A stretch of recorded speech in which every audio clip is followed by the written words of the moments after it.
मैं अलका गुप्ता शेठ विद्या मंदिर English high school Vasai east की अध्यापिका आज आपको हिंदी व्याकरण का 8वां पाठ सर्वनाम पढ़ाने जा रही हूँ। बच्चों, सर्वनाम ऐसे शब्दों को कहते हैं जिनका प्रयोग संज्ञा के स्थान पर होता है।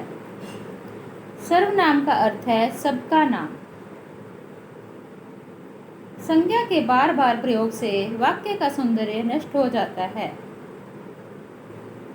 सर्वनाम शब्दों के प्रयोग से भाषा सरल और सुंदर हो जाती है।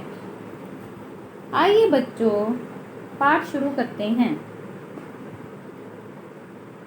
बच्चों, कविता पढ़िए तथा उसमें नाम के स्थान पर आए शब्दों को रेखांकित कीजिए। एक गधे ने पानी में देखी अपनी परछाई, अपना मुखड़ा देखकर उसके दिल में बात यह आई, कितनी सुंदर आंखें मेरी, कितने सुंदर कान, तुम लोगों को सुंदरता की नहीं कोई पहचान। आपने कविता पढ़कर यह जाना कि यहाँ गधा संज्ञा शब्द के लिए अपनी, अपना, उसके, मेरी जैसे अनेक शब्दों का प्रयोग किया गया है। ये शब्द सर्वनाम है। बच्चों, सर्वनाम का अर्थ है सबके लिए नाम। नाम या संज्ञा शब्द का प्रयोग बार बार ना करना पड़े तथा भाषा सुंदर लगे, इसलिए सर्वनाम शब्दों का प्रयोग किया जाता है। कुछ सर्वनाम शब्द हैं मैं, मेरा, हम, हमारा, तुम, तुम्हारा, वह, यह, ये, वे, कौन, कोई आदि। जिन शब्दों का प्रयोग संज्ञा शब्दों के स्थान पर किया जाता है उन्हें सर्वनाम कहते हैं। संज्ञा की तरह ही सर्वनाम शब्दों के भी एक वचन तथा बहुवचन होते हैं। एक वचन मैं, मेरा, मुझे, मैंने। बहुवचन हम, हमारा, हमें, हमने। एक वचन तू, तेरा, तूने। बहुवचन तुम, तुम्हारा, तुमने। एक वचन यह, इसका, इसे, इसने। बहुवचन ये, इनका, इन्हें, इन्होंने। एक वचन वह, उसका, उसे, उसने।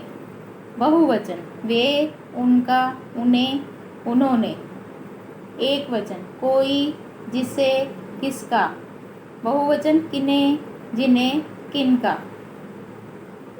बच्चों, आजकल तू शब्द के स्थान पर तुम शब्द के प्रयोग पर बल दिया जा रहा है।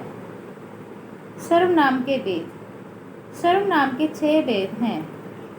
पुरुषवाचक सर्वनाम, निश्चयवाचक सर्वनाम, अनिश्चयवाचक सर्वनाम, प्रश्नवाचक सर्वनाम, संबंधवाचक सर्वनाम, निजवाचक सर्वनाम। पुरुषवाचक सर्वनाम।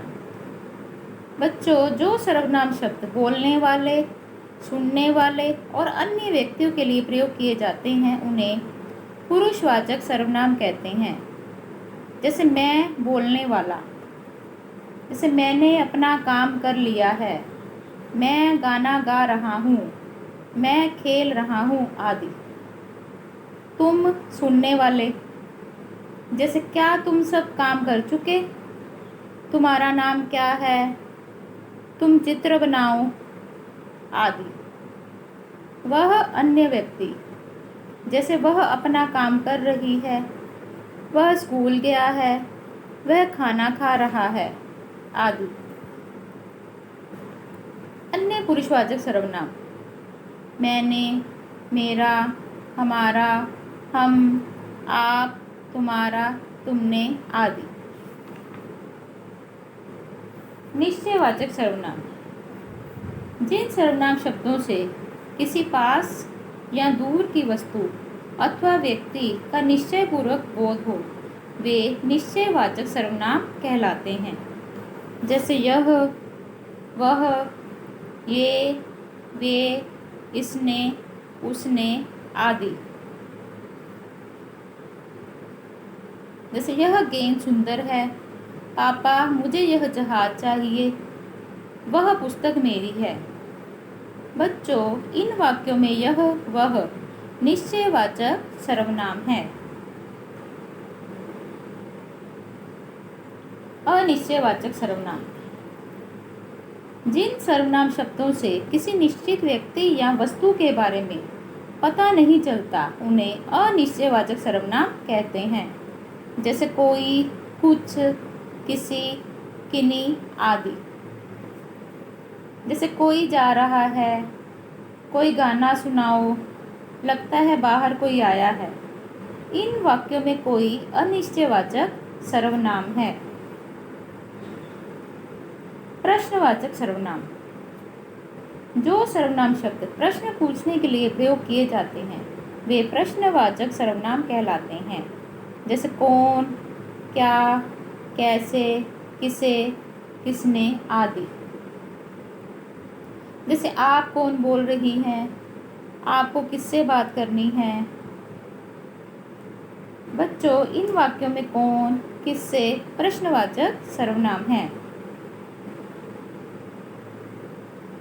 संबंधवाचक सर्वनाम। वे सर्वनाम शब्द जो उन दो वाक्य खंडों को जोड़ते हैं जिनका आपस में संबंध हो उसे संबंधवाचक सर्वनाम कहते हैं।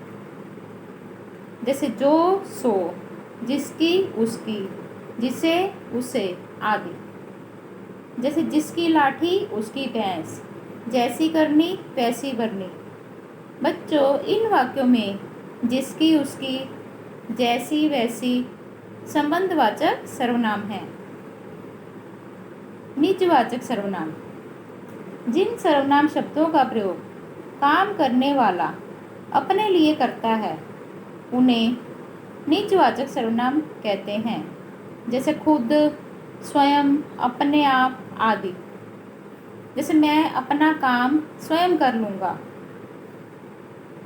हाँ, मैं भी अपना काम खुद करती हूँ। बच्चों, इन वाक्यों में स्वयं, खुद निजवाचक सर्वनाम है। आइए बच्चों, पाठ को एक बार दोहरा लें। संज्ञा के स्थान पर प्रयोग किए जाने वाले शब्द सर्वनाम कहलाते हैं। सर्वनाम के 6 भेद हैं: पुरुषवाचक, निश्चयवाचक, अनिश्चयवाचक, प्रश्नवाचक, संबंधवाचक तथा निजवाचक। सर्वनाम शब्दों के भी एक वचन तथा बहुवचन होते हैं। बोलने वाला अपने लिए मैं या हम का प्रयोग करता है। सुनने वाले के लिए तू, तुम, आप का प्रयोग किया जाता है। दूसरों के लिए यह, वह, ये, वे का प्रयोग किया जाता है। बच्चों, आज का हमारा यह पाठ समाप्त होता है। धन्यवाद।